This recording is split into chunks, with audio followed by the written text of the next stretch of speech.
पर्व के माहौल में जहरीले जाम से मातम, जहरीली शराब से मौत का सिलसिला जारी। मुजफ्फरपुर में 2 लोग की संदिग्ध मौत।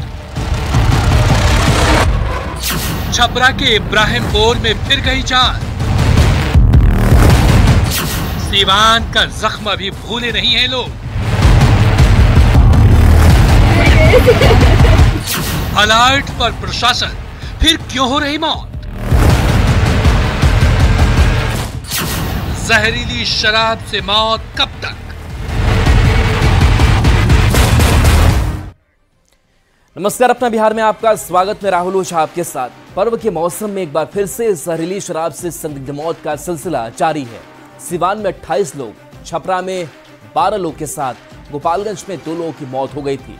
अब छपरा के इब्राहिमपुर में फिर एक मौत हुई है, जबकि मुजफ्फरपुर में भी 2 लोगों की जहरीली शराब से मौत की आशंका जताई जा रही है। बड़ा सवाल है कि आखिर शराब से मौत का सिलसिला कब थमेगा?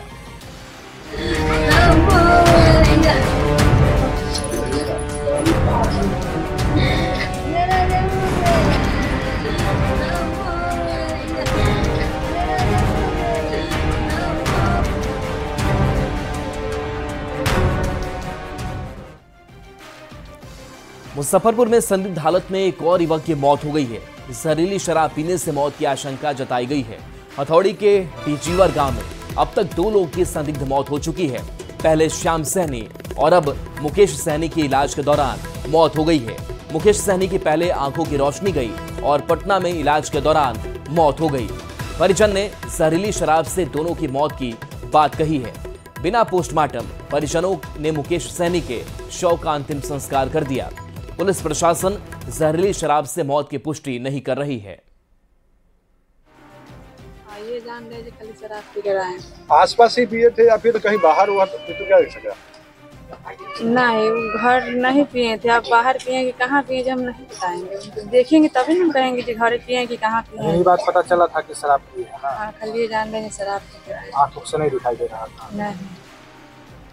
तो देखिए, शराब पीने से यह मौत हालांकि आधिकारिक पुष्टि नहीं हुई है, लेकिन परिजन चीख चीख कर कह रहे हैं कि इन्होंने शराब पी रखी थी और उसके बाद ही दोनों की मौत हुई है। बता दें कि पहले आंखों की रोशनी गई, इलाज के लिए अस्पताल में भर्ती कराया गया और मौत हो गई। खबर यह है कि मुजफ्फरपुर में और भी कई जो लोग हैं वो इलाजरत हैं, लेकिन कहाँ इलाजरत हैं, किन हालातों में हैं, उनके बारे में स्पष्ट जानकारी नहीं मिल पा रही है।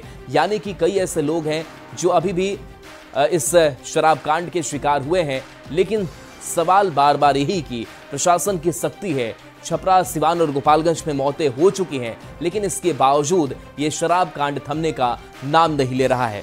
न्यूज़ 18 बिहार झारखंड की एक बार फिर से आपसे अपील है कि अगर किसी की भी तबीयत शराब पीने से बिगड़ी हुई है तो वो घर से बाहर निकले, सबसे पहले अस्पताल में जाकर के अपना इलाज कराएं। अगर आसपास के लोगों को भी जानकारी है, सूचना है कि किसी घर में किसी की तबीयत खराब है, तो उन्हें अस्पताल लेकर जरूर जाएं ताकि जान बचाई जा सके, क्योंकि मौत के आंकड़े डराने वाले हैं।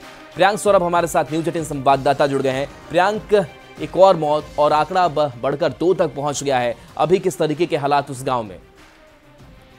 हालात तो ऐसा है कि वहां पर लोग जो है काफी डरे हुए हैं और 3 दिनों से वहां की स्थिति यही है कि पहले जिस तरीके से अभी भी लोग दबी जुबान से बात कर रहे हैं कि जहरीली शराब से मौत हुई है। हालांकि पुलिस ने अब तक इसकी पुष्टि नहीं की है और पुलिस के द्वारा जो थ्योरी दी गई है, बताया गया है कि एक व्यक्ति की मौत थीनर पी लेने से हुई थी, लेकिन अब जो दूसरी मौत हो गई है तो इसको लेकर कई बड़े सवाल खड़े होने लगे हैं। और लोग बता रहे हैं कि लोगों ने एक साथ बैठकर जहरीली शराब पी थी, लेकिन इसको लेकर अभी तक कुछ भी क्लियर पुलिस की तरफ से भी नहीं किया गया है। पुलिस जांच में जुट गई है। एक अन्य व्यक्ति की हालत गंभीर बताई जा रही है जो उसी गाँव के हैं, अधेर हैं, लेकिन उनका इलाज कहाँ चल रहा है ये भी लोग क्लियर नहीं कर रहे हैं, क्योंकि सब चोरी छुपे इलाज भी करा रहे हैं। मामला जो है अब काफी बड़ा होता जा रहा है और इसको लेकर राजनीति भी गरमाने लगी है। मुकेश सहनी जो कि वीआईपी के प्रमुख है, वह भी आज पहुंचने वाले हैं उन तमाम मृतक के परिजनों से मिलने के लिए। जी बिल्कुल प्रियांक, एक और सवाल उठ रहा है कि लोग बता नहीं पा रहे हैं कि कहां पर वो इलाज करा रहे हैं, चोरी छिपे इलाज कराया जा रहा है। और ऐसे में एक घटना ये भी सामने आई कि शव को दाह संस्कार कर दिया गया, पोस्टमार्टम नहीं हुआ, और ऐसे में अगर मुआवजे की भी आप दावा करेंगे तो आपको नहीं मिल पाएगा। तो लोगों को भी थोड़ा जागरूक होने की जरूरत है कि पहले वो इलाज कराएं कम से कम बाहर आकर के। जी बिल्कुल, पोस्टमार्टम नहीं कराने की बात जो है दोनों में वही मामला हुआ। पहले जिस तरीके से 2 दिन परसों रात में जिस तरीके से श्याम सहनी की मौत हुई थी, उस वक्त भी SKMCH से परिजनों ने बिना उन्हें पोस्टमार्टम कराए उनके शव को ले गए और उनका दाह संस्कार कर दिया। पुलिस भी इस मामले में पुष्टि नहीं कर पाई कि आखिर वो पोस्टमार्टम होता तो ये क्लियर होता कि उसकी मौत शराब से हुई है कि नहीं हुई है। उसके बाद जो परिजनों ने बताया था कि एक और मुकेश सहनी जो ग्रामीण थे उन्होंने भी शराब पी थी। चलिए बिल्कुल, तो बहुत हुई है, आंकड़े बढ़ रहे हैं, सियासत भी अब शुरू हो रही है। बहुत बहुत शुक्रिया इस अपडेट के लिए, नजर बनाकर भी रखिए।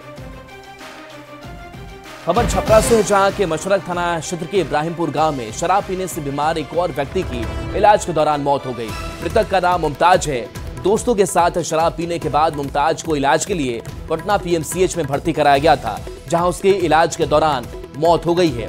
मौत के बाद परिजनों के बीच कोहराम मच गया है। मृतक की पत्नी का रो रो कर बुरा हाल है। छपरा में जहरीली शराब पीने से अब तक 13 लोग की जान जा चुकी है।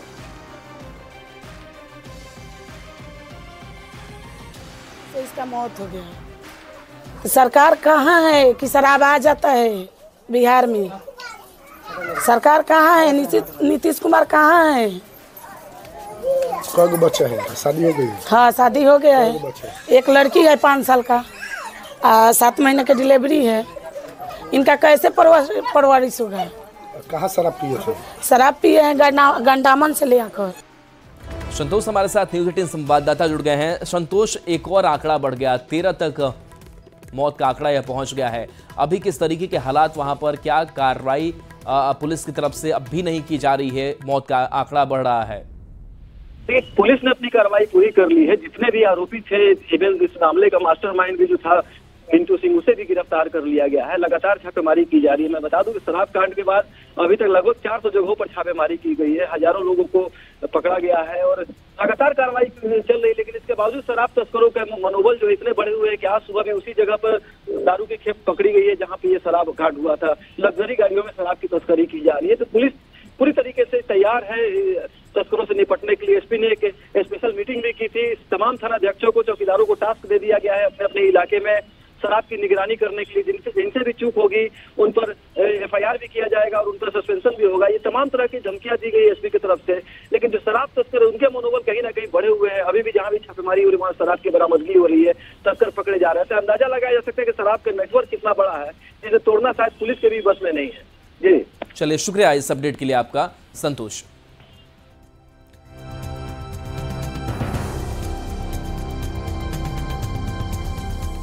अब देखिए, सिवान छपरा के बाद मुजफ्फरपुर में हुई जहरीली शराब से मौत के बाद आरजेडी ने JDU का नया नामकरण किया है। आरजेडी के मुख्य प्रवक्ता शक्ति यादव ने कहा कि JDU का मतलब होता है J से जहां, D से दारू और U से अनलिमिटेड। जहां दारू अनलिमिटेड मिलता है उसी का नाम JDU है। तो मतलब ही होता है जहां दारू अनलिमिटेड उपलब्ध हो। जैसे जहां, D से दारू, U से अनलिमिटेड उपलब्ध। मने बिहार में मानो कि कोई ऐसा इलाका नहीं है, हर घर में उपलब्ध है शराब। ये हालात है बिहार के अंदर में शराबबंदी कानून लागू होने के बाद। एक पैरेलल इकोनॉमी, लोग जहरीली शराबों से मौत को गले लगा रहे हैं, आंख की रोशनी जा रही है और बिहार के शासक चुपचाप सत्ता संरक्षित अवैध शराब के कारोबार को फलने और फूलने दे रहा है।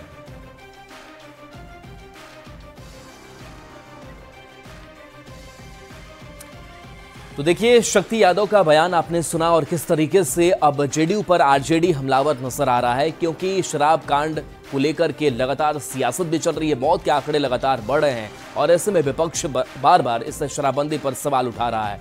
तो मुजफ्फरपुर में हथौड़ी थाना क्षेत्र के डीहजीवर गांव में एक युवक श्याम सहनी की संदिग्ध स्थिति में मौत हो गई। परिवार ने शराब पीने से मौत का आरोप लगाया है।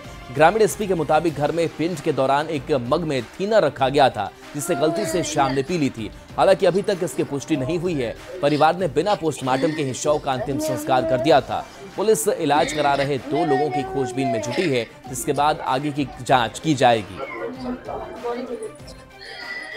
ग्रामीणों द्वारा और गांव ग्रामीणों द्वारा ये बताया जा रहा है कि उन्होंने कि कोई ऐसा पदार्थ का सेवन किया, जैसे कि पहले प्रथम दृष्टया बता रहे थे कि जो पेंट में जो डाला जाता है थिनर या जिसको प्राइमर बोलते हैं, उसको पानी समझ के पी लिया था। वो दृष्टया लेकिन कुछ साफ पता नहीं चल पा रहा है, लेकिन पुलिस अनुसंधान कर रही है।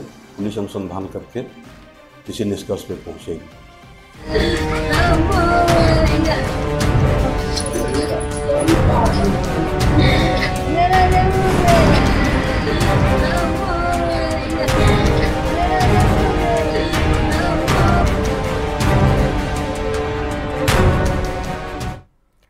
खबर अररिया से है, जहां प्रदीप सिंह के बयान के बाद करीब 2000 लड़कों ने बिना परमिशन जुलूस निकाला था और हंगामा किया था, जिसके बाद अब स्थिति सामान्य है। मामले में एफआईआर दर्ज कर कार्रवाई की जा रही है। पुलिस सीसीटीवी के जरिए लड़कों की पहचान कर रही है। जिला प्रशासन और पुलिस की सूझबूझ से कल मामला सुलझ गया था। एसपी के मुताबिक जिले में अब स्थिति सामान्य है।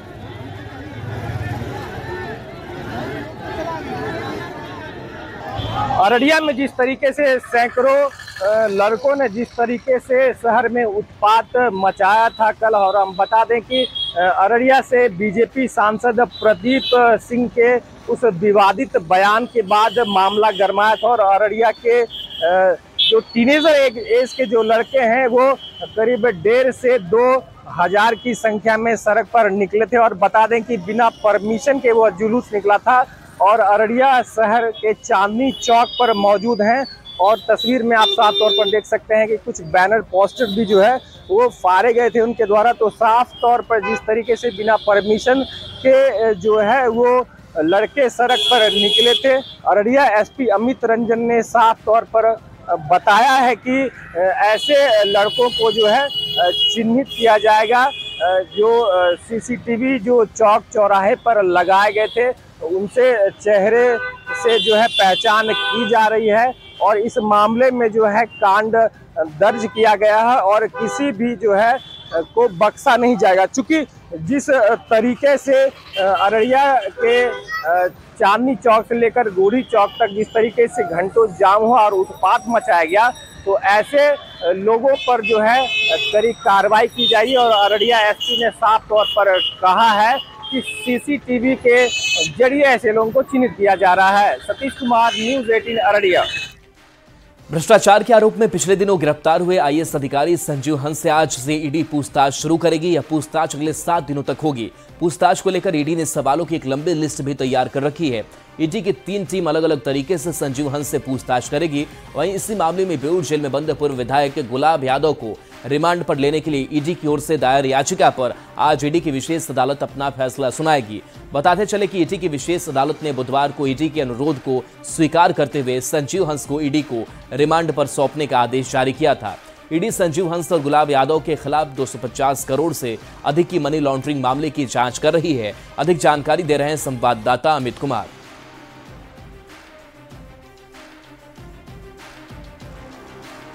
भ्रष्टाचार के मामले में गिरफ्तार हुए आईएएस अधिकारी जो हैं संजीव हंस से ईडी के अधिकारी जो हैं वो आज से पूछताछ शुरू करेंगे और पूछताछ जो है वो लंबी होगी। अगले 7 दिनों तक ये पूछताछ की कार्रवाई जो है वो चलेगी। बताते ये चले कि आईएएस संजीव हंस जो है वो उन पर जो है भ्रष्टाचार का आरोप लगा है और उस मामले में आय से अधिक संपत्ति का जो मामला है उसी मामले में ईडी ने उन्हें गिरफ्तार किया है और उनसे अब रिमांड पर आज ईडी जो है वो लेकर पूछताछ शुरू करेगी। अगले 7 दिनों तक उनसे पूछताछ होगी। ये सवालों की फहरिस्त जो है वो ईडी ने तैयार कर रखा है। ईडी की 3 टीमें जो हैं वो बनाई गई है और ये तीनों टीम जो है अपने स्तर से जो है सवालों की फहरिस्त तैयार की है। कुछ सवाल जो है एक तरह के ही होंगे। ये तीनों टीम अलग अलग तरीके से एक ही सवाल को अलग अलग तरीके से पूछेगी, लेकिन कुछ ऐसे भी सवाल है जो बिल्कुल अलग होंगे। तीनों टीम का अपना अपना सवाल है और ये सवालों की सूची जो है वो काफ़ी लंबी लिस्ट जो है, सवालों का संख्या काफ़ी बड़ा है। सवालों का जवाब जो है वो संजीव हंस किस तरीके से देते हैं, क्या सहयोग करते हैं, कितने सवालों का जवाब जो है वो नहीं देना चाहते हैं, तो तमाम जो बातें हैं वो पूछताछ के दौरान सामने आएगी और उसके बाद ही आगे का जो कानूनी कार्रवाई है वो संजीव हंस के विरुद्ध जो है और इनके साथ गुलाब यादव जो पूर्व विधायक हैं, 2 अन्य सहयोगी जो हैं, इन सब पर ईडी जो है वो करेगी। कैमरा पर्सन सुबोध के साथ अमित कुमार, न्यूज़ 18 पटना।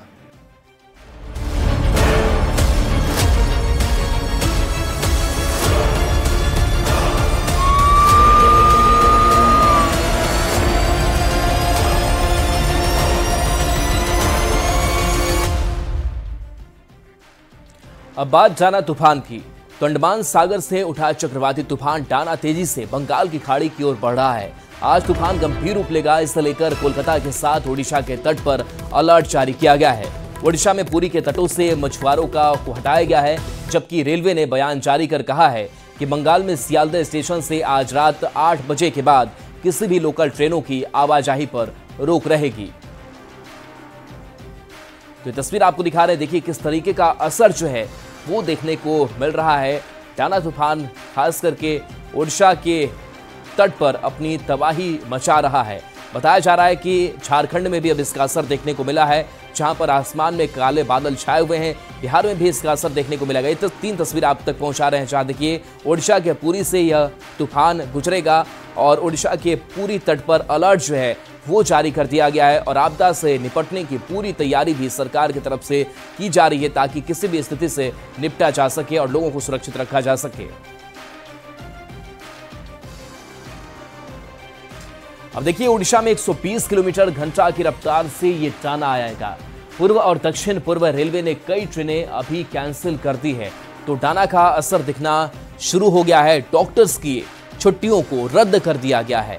बिहार में 12 ट्रेनें जो है वो रद्द कर दी गई है, तो इसका ट्रेन पर असर, फ्लाइट पर असर देखने को मिल रहा है और मौसम पर भी इसका असर देखने को मिल रहा है। तो देखिए बंगाल में उठे चक्रवाती तूफान डाना को लेकर गोपालगंज जिला प्रशासन अलर्ट मोड पर है। डाना तूफान का असर आज रात से देखने को मिल सकता है। बता दें कि जिले के सभी अस्पतालों को सिविल सर्जन ने अलर्ट किया है। डॉक्टर के साथ स्वास्थ्यकर्मियों और एम्बुलेंस की टीम को अलर्ट रहने का निर्देश दिया गया है। ज्यादा जानकारी दे रहे हैं न्यूज 18 संवाददाता गोविंद कुमार। डाना तूफान को लेकर गोपालगंज में भी प्रशासन अलर्ट मोड में है। गोपालगंज में आज रात में डाना तूफान का असर देखने को मिल सकता है। हालांकि इस वक्त मौसम साफ है और सभी इलाकों में धूप निकली हुई है, लेकिन जिस तरह से तूफान को लेकर पूरे बिहार में अलर्ट जारी किया गया है, उसको लेकर गोपालगंज प्रशासन भी सतर्क और अलर्ट मोड में है। गोपालगंज के सभी अस्पतालों को अलर्ट मोड में रहने का निर्देश दिया गया है। इसके अलावा जो एम्बुलेंस है उसे तैयार कर दुरुस्त रखने का निर्देश दिया गया है। सिविल सर्जन डॉक्टर वीरेंद्र प्रसाद ने ये कहा है कि तूफान के मद्देनज़र अस्पताल प्रशासन पूरी तरह से अलर्ट है। कहा यह जा रहा है कि जो तूफान है वो आज रात में यानी कि 24 अक्टूबर की रात में बिहार में प्रवेश कर रहा है और इसका असर गोपालगंज के इलाकों में भी देखने को मिल सकता है। तो ऐसे में तूफान को लेकर लोगों से अलर्ट और सावधानी बरतने की अपील भी की जा रही है। गोविंद कुमार, न्यूज 18 गोपालगंज। चक्रवाती तूफान डाना की वजह से आज बिहार से होकर गुजरने वाली 12 ट्रेन रद्द रहेगी। इसे लेकर पूर्व मध्य रेलवे ने संबंधित ट्रेन के यात्रियों को जानकारी दे दी है। कुछ ट्रेन के आने जाने में भी बदलाव किया गया है। पटना जंक्शन से अधिक जानकारी दे रहे हैं संवाददाता अमित कुमार।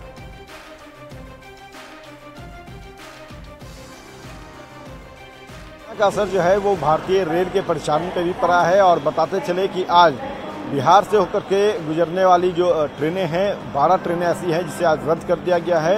और ये ट्रेनें जो है जिसके संदर्भ में मैं जानकारी देता हूं कि कौन कौन सी वो ट्रेनें हैं जो रद्द की गई है। तो 03-230 पटना पुरी स्पेशल जो है वो रद्द की गई है। 22-644 पटना एर्नाकुलम एक्सप्रेस रद्द की गई है। 028-32 भुवनेश्वर धनबाद जो स्पेशल ट्रेन है वो रद्द की गई है। 02-831 धनबाद भुवनेश्वर स्पेशल ट्रेन रद्द की गई है। 18-419 पुरी जयनगर एक्सप्रेस जो है वो रद्द की गई है। जो जानकारी एक महत्वपूर्ण ये भी है कि 033-21 गुरपा तिरैया राजगीर एक्सप्रेस जो है आज 24 अक्टूबर से 30 नवंबर तक प्रतिदिन गुरपा से दोपहर 2 बजे खुलकर शाम 4:30 बजे राजगीर पहुंचेगी। और आखिरी जो जानकारी है वो बताते ये भी चले कि 033-50 033-49 दानापुर सहरसा स्पेशल ट्रेन का प्रचालन जो है वो आज से 30 नवंबर तक प्रतिदिन होगा। तो ये महत्वपूर्ण जानकारी है वो भारतीय रेल के प्रचालन से जुड़ी हुई है और इसकी जानकारी जो है भारतीय रेल ने भी वैसे यात्रियों को दे दी है जो इन ट्रेनों में अपना रिजर्वेशन करा रखे थे।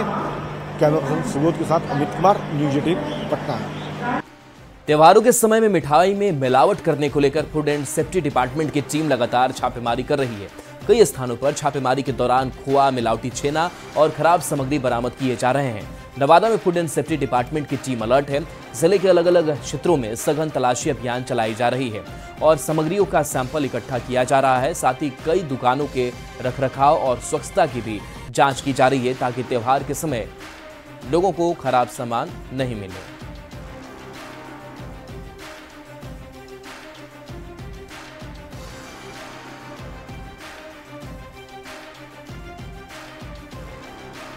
और एक नजर इस वक्त की हेडलाइंस पर। Headlines presented by Patanjali Gonyle, पवित्र गौमूत्र, अर्क एवं एंटीबैक्टीरियल जड़ी बूटियों से निर्मित। मुजफ्फरपुर में एक और युवक की संदिग्ध मौत, परिवार वालों ने जहरीली शराब पीने से मौत की जताई आशंका, अब तक 2 लोग गंवा चुके हैं जान।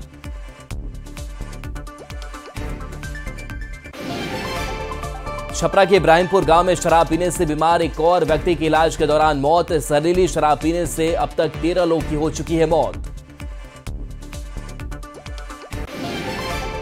अररिया में सांसद प्रदीप सिंह के बयान के बाद जबरदस्त बवाल के बाद स्थिति सामान्य, सीसीटीवी से उपद्रवियों की पहचान में जुटी पुलिस। मिलावटी मिठाई से सावधान, नवादा में दिवाली से पहले फूड सेफ्टी डिपार्टमेंट ने नकली छेना और खोया किया बरामद, दुकानदार पर कार्रवाई। चक्रवाती तूफान डाना का दिखने लगा असर, बिहार से जाने वाली 12 ट्रेन रद्द, प्रशासन alert. Headlines presented by Patanjali Gonyle, पवित्र गौमूत्र, अर्क एवं एंटीबैक्टीरियल जड़ी बूटियों से निर्मित।